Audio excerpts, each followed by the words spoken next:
Hi అండి, అందరికీ నమస్తే. Welcome to our channel. ఈరోజు మళ్ళీ ఒక స్పెషల్ చేశానండి, చికెన్ కర్రీ. చూడండి, చికెన్ ఫ్రై చేశాను. ఏంటంటే అందులో కారం వేయకుండా ఓన్లీ పచ్చిమిర్చితోనే చేశానండి. టోటల్గా పచ్చిమిర్చి వేసి ఫ్రై చేశాను. చాలా బాగుందండి. తప్పకుండా మీరు కూడా ట్రై చేయండి. చూడండి, ముందుగా అయితే నేనైతే 1/2 kg చికెన్ అయితే తీసుకున్నానండి. దాన్ని నీట్గా వాష్ చేసి పెట్టుకోవాలి. తర్వాత మనం అందులోకి పచ్చిమిర్చి, ఆనియన్స్, కొత్తిమీర అండ్ పుదీనా కట్ చేసి ముందుగానే పెట్టుకోవాలండి. కొంచెం పచ్చిమిర్చి ఎక్కువ తీసుకుంటే బాగుంటాయండి, ఎందుకంటే మనం ఓన్లీ పచ్చిమిర్చితోనే చేస్తున్నాం కాబట్టి. తర్వాత 3 టేబుల్ స్పూన్స్ అయితే నేను తీసుకున్నానండి నూనె. అందులోకి కొన్ని లవంగాలు పోపు వేసానండి. చాలా బాగుంటుంది టేస్ట్ పోపు వేయడం వల్ల. తర్వాత కొంచెం ఆయిల్ హీట్ అయిన తర్వాత మనం కట్ చేసి పెట్టుకున్న ఆనియన్స్ అండ్ పచ్చిమిర్చి, ఆనియన్స్ అండ్ కొంచెం కొత్తిమీర, పుదీనా వేసుకోవాలి. తర్వాత మనం ఒకసారి ఇలా కలబెట్టాలి అండి. అవి ఆయిల్లో మంచిగా ఫ్రై అయిపోవాలి. చూడండి, ఈ విధంగా ఫ్రై అయ్యాలి. అలా ఫ్రై అయిపోయిన తర్వాత మనం అందులో కొంచెం పసుపు అండ్ కొంచెం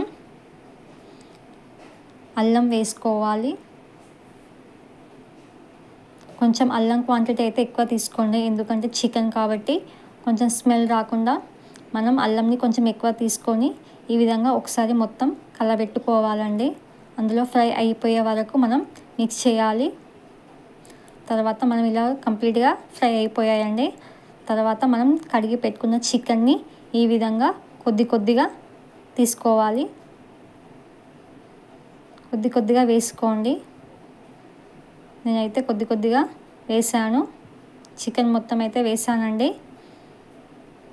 తర్వాత ఇలా ఒకసారి కలబెట్టండి. ఈ విధంగా మెల్లిమెల్లిగా కలబెట్టండి.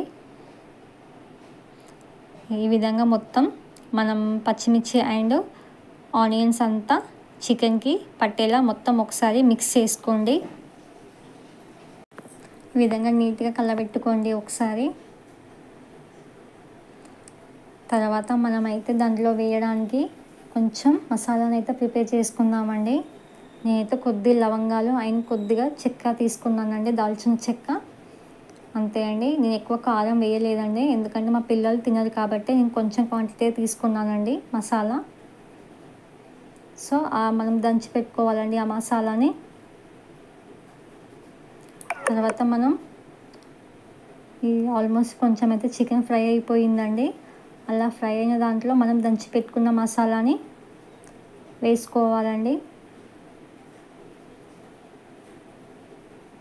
చూడండి ఎలా ఉడుకుతుందో. చూడండి, మనం దంచి పెట్టుకున్న మసాలాని అయితే వేసాను. అందులో కొంచెం ఎక్కువ స్పైసీ ఉండదండి, పిల్లలు తినడానికి బాగుంటుంది. నేనైతే ఎక్కువ స్పైసీ వేయలేదు, ఎందుకంటే మా పిల్లలు తినరు కాబట్టి కొద్దిగానే వేసానండి. మీకు కావాలంటే ఎక్కువ కూడా వేసుకోవచ్చు. తర్వాత మనం అందులో కొంచెం సాల్ట్ వేసుకోవాలండి, సరిపడా వేసుకోండి. నేనైతే 2 స్పూన్లు వేసానండి. తర్వాత ఒకసారి సాల్ట్ వేసిన తర్వాత మళ్ళీ ఒకసారి మిక్స్ చేయండి. ఈ విధంగా ఒకసారి అయితే మిక్స్ చేసి పెట్టుకోండి. చూడండి, ఆల్మోస్ట్ చికెన్ రెడీ అయిపోయింది. టోటల్గా ఫ్రై అయిపోయిందండి. చూడండి ఈ విధంగా. అసలు ఇందులో కారం అసలు వేయలేదండి, ఓన్లీ పచ్చిమిర్చితోనే వండాను. అండ్ కొద్దిగా లవంగాలు, కొద్దిగా దాల్చిన చెక్క పొడితోనే చేశానండి. మీకు ఈ వీడియో ఖచ్చితంగా నచ్చింది అనుకుంటున్నానండి. పైన కొంచెం కొత్తిమీర వేసుకోండి, చూడడానికి బాగుంటుంది. మీరు కూడా తప్పకుండా ట్రై చేయండి ఇది. బాయ్ అండి, సబ్స్క్రైబ్ చేసుకోండి. బాయ్.